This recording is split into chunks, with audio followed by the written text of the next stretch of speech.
Okay, hello everybody. Welcome to Korean Atlanta Mentorship. Today is December 25th, 2023. Merry Christmas to you all. And I figured just upload another video for today. Haven't uploaded one for a week. We'll call today's video Velocity Banking Christmas Party. And in this video, we're going to just review the basics of velocity banking like we always do. So if you've never heard of velocity banking, I would actually recommend you go down to the video below called Velocity Banking 101 and then come back here if you don't know the concept at all.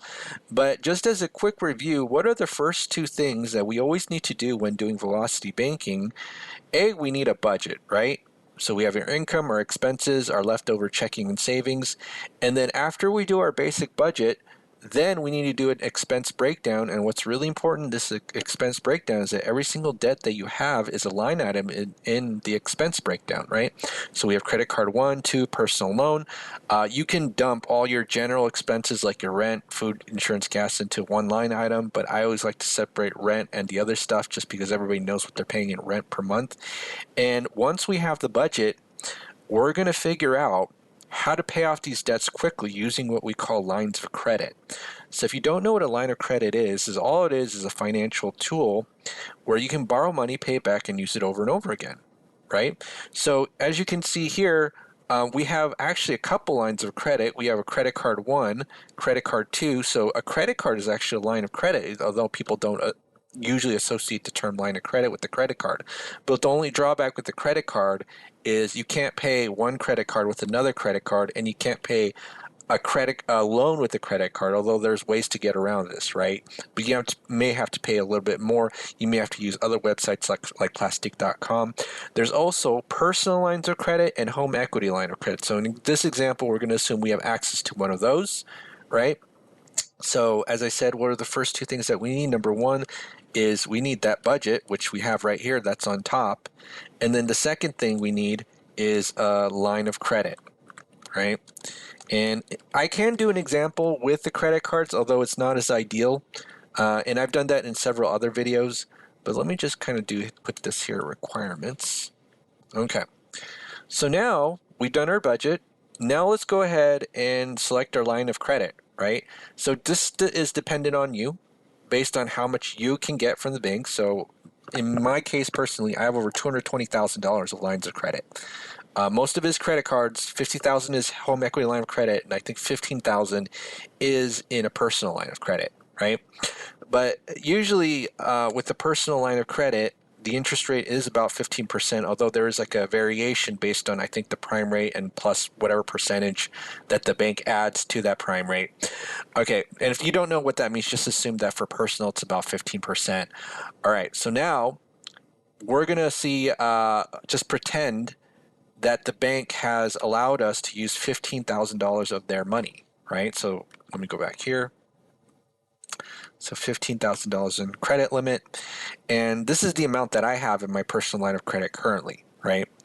And so what this means is that you can go to the bank's website, say, hey, I want to withdraw 15,000 or borrow 15 grand, and it's going to be in my bank account the same day, especially if I have the same checking account with the same institution that's offering the line of credit, right?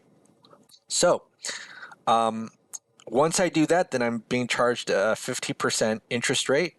And our goal is to use these lines of credit to increase our cash flow and pay off our debt. And you'll see how we do that, right? And the goal is not to make more money, although more money would definitely help.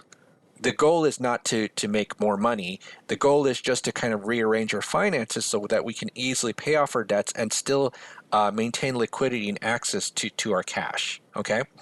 All right, so now let's take a look at this. So we have our line of credit. Now one of the things we have to do is figure out, okay, what is an easy way that we can free up some cash flow, right? Free up some cash flow and pay off our debts quickly by just transferring some of these debts, right? So we have $8,000 credit card one here, $13,000 credit card two here, and $10,000 personal loan here. Now the question we have to ask is which one of these debts do we want to pay off first, right? And there's actually three criteria. Let me write this. So I'll call this debt payoff criteria when it comes to velocity banking. So we either want to find the debts that have the highest payment, the lowest balance, or the highest interest rate. So it's like a combination of three, right? Or another way that we can do this is by what we call using the cash flow index formula. So let me just put that here. So cash flow index. And all that is just a formula that has the statement balance. So statement balance divided by the minimum payment, right? And this ignores the interest rate, but basically saying if you pay off this loan, it's going to give you an arbitrary number, but if you pay off this loan, you're going to get X amount of cash flow, right? And I'll show you what I mean by that. Okay, so if we take a look here, which one of these loans or debts fit the debt payoff criteria that we have here? Highest payment, lowest balance, and highest interest rate. So highest interest rate is definitely this one. Lowest balance is definitely this one, right? So highest payment is this one, right? Credit card 2. So according to this one should be the one that we pay off first, right? And then if we go ahead and calculate the cash flow index, which I'll go ahead and do right now, we can just do this and then go ahead and take the balance, which is $8,000 here, divided by 280, right? And let me actually make this a little bit spiffier so that we don't have all these digits here. So format cells. And then we're going to do 2 decimal places. Okay. And then we're just going to do the same formula. So here is 13,000 divided by 422.5. And then here equals 10,000 divided by 193.33. And okay. So now, with the cash flow index, we take the one, we want to pay off the one with the lowest number. So the lowest number is saying that that based on the monthly payment, right? So it's saying that this balance is so low and it's taking up so much of the monthly payment that you want to pay it off quickly. That's what a low cash flow index means. So you want to pay off the lowest one. So based on this, both this and this, I'm going to highlight this. I think credit card 1 satisfies our debt payoff criteria. Okay, so what we do is just move this $8,000 balance here. So I'll do $8,000. And we're going to go ahead and do that. Okay, and we'll call this month 0. And so what happens is that when we move our debt to the line of credit, the payment becomes 0, right? So this is now 0. So let's do this. Actually, let me do this. I'm sorry. Okay, so now, actually, let me just do this. Okay, so now, and we'll call this cash flow. If we take a look here, velocity banking, look at our expenses. It magically decreased just by doing one simple transfer, right? So, but here's the thing: our checking and savings is now 0 because we're actually going to go over the velocity banking strategy. What we're going to do is dump our entire paycheck into the line of credit, and that's going to do 2 things: satisfy the minimum monthly payment and minimize the interest, right?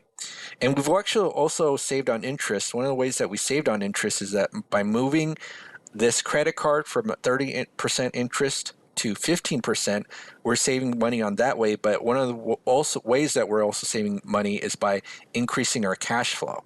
Okay, so $1,184.17 is our new cash flow.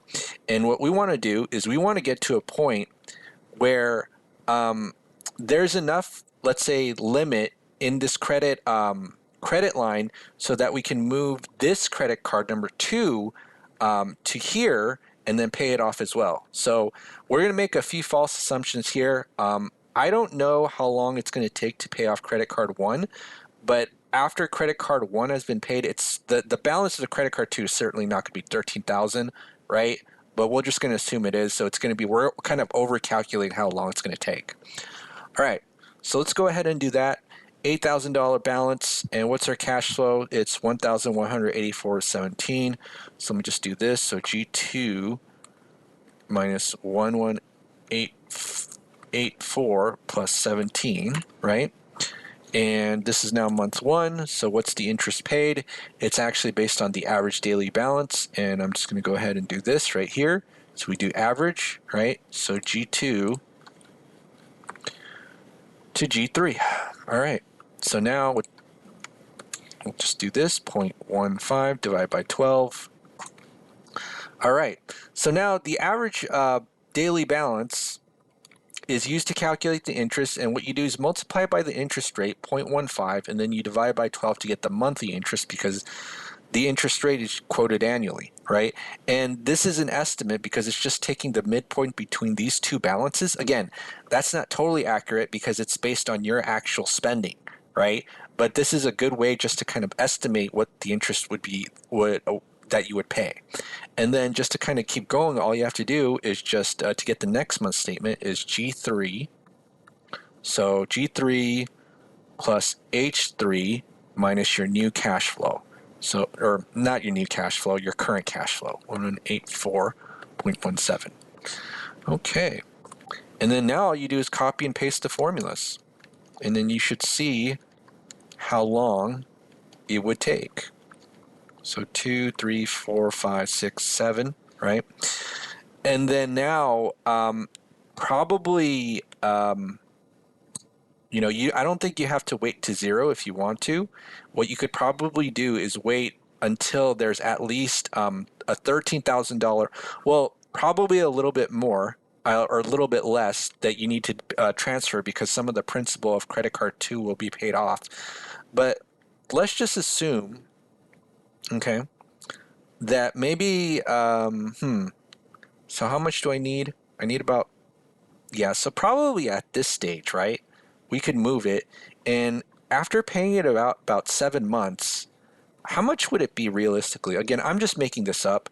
So it'd probably not be 13,000. Probably, let me think about this. So $400 a month. I'm assuming that $300 goes to interest and $100 goes to principal. And so how many months do we take to pay it off? So about 6-7 months.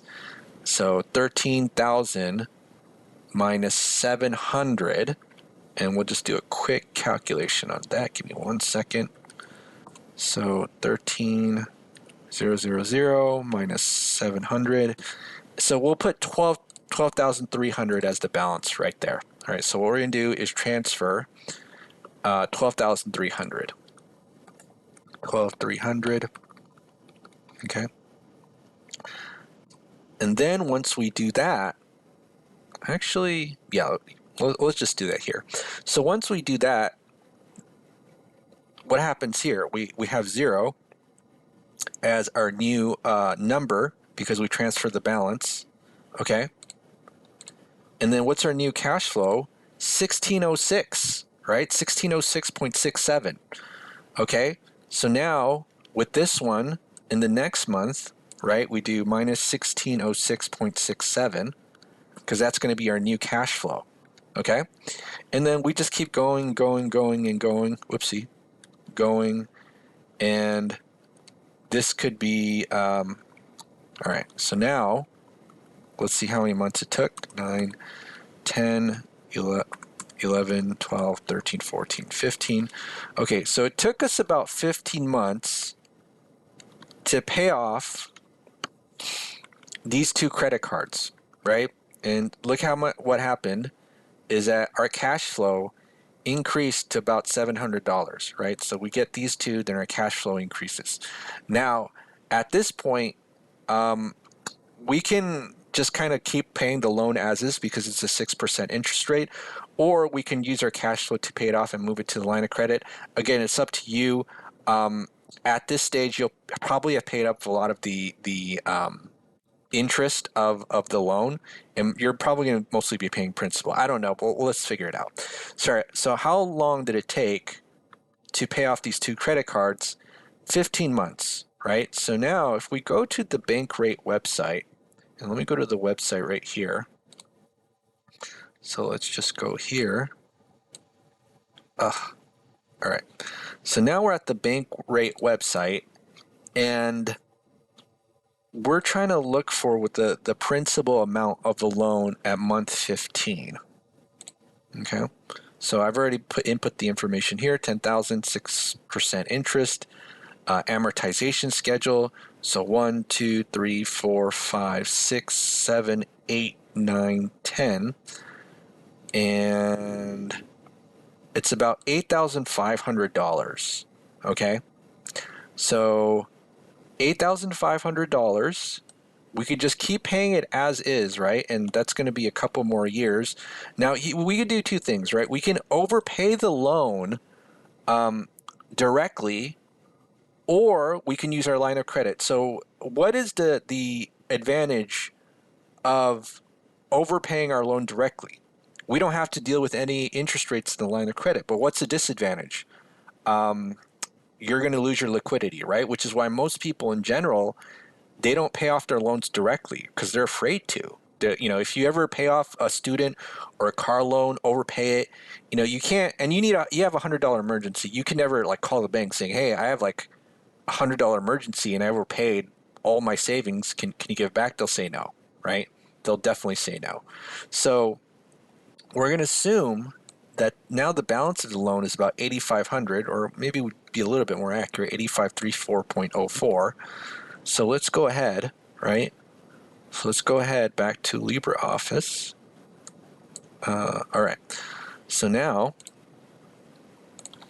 what we're going to do is move this to here. Or we can move it to here as well. All right. So plus 8534.04, right? And now what's our new cash flow? Our new cash flow, this is going to go to 0. This will be 1,800, right? So 1,800 right here. And now I do minus 1,800. Ooh, all right. So now we just kind of rinse and repeat. This will technically be 0. So at that point, whoopsie. All right. 16, 17, 18, 19, 20, 21. All right, 21 months. 21 months, and how much interest do we pay on the line of credit to make our lives a little bit easier, make the debt easier to pay off? So it's going to go ahead and do sum and format this. Okay, so we paid it off in about 21 months. And how many? So that's less than 2 years, right? So 21 divided by 12, that's about 1.57 years, $1,400 of interest in the line of credit. And there's other interest that we have to calculate here, here, and here, but we won't calculate that for now just because it's just a little bit more complicated. But again, 1.75 years to pay off how much in debt? What's 8,000, 23, 30? Wow, that's a lot. 23 plus 8, 31. $31,000 of debt. Let me do this. 31K of debt paid off. So I don't know about you, but do you know anybody who pays off this much debt and in about less than 2 years? I'll raise my hand because I paid off $55,000 of $58,000 of a mortgage under a year, right? So this isn't that much to be, but I know for a lot of people it's a big deal, right? And that's why I just kind of keep going over these scenarios with you just to show you how easy it is if you do this with the line of credit. Figure out which debts to pay off, and then you're able to pay off your debts quickly because all you're going to do is put your entire paycheck into that line of credit and take out your expenses and then just kind of rinse and repeat till we get to 0, right? Rinse and repeat. And here's a cool thing, right? Just because you have a line of credit like a personal home equity, it doesn't mean like get rid of your credit cards, right? Because you can do this to delay your interest expenses with your credit card. So let's say like one of these credit cards is like down to 0, right? Instead of pulling your expenses directly from your line of credit, what's the disadvantage of using your line of credit? The moment you pull out money is the moment interest accrues, right? But with the credit card, if you're paying it off in full, interest doesn't accrue in the credit card. And so what you do is just make one big payment on that credit card from your line of credit at the very last moment so that you can delay the interest. So as this goes all the way to zero, right? This goes all the way to zero, then that's when you could just use your credit card for your expenses, and you won't even need the line of credit anymore. Hope that makes sense, right? But yeah, so this is Velocity Banking, or the Christmas party for Velocity Banking, the official one for this channel. Hope you had a great time, and I'll be sure to crank out a few more videos this week before the end of the year. Have a great day. Merry Christmas, everybody, and enjoy the holiday. Bye, everybody.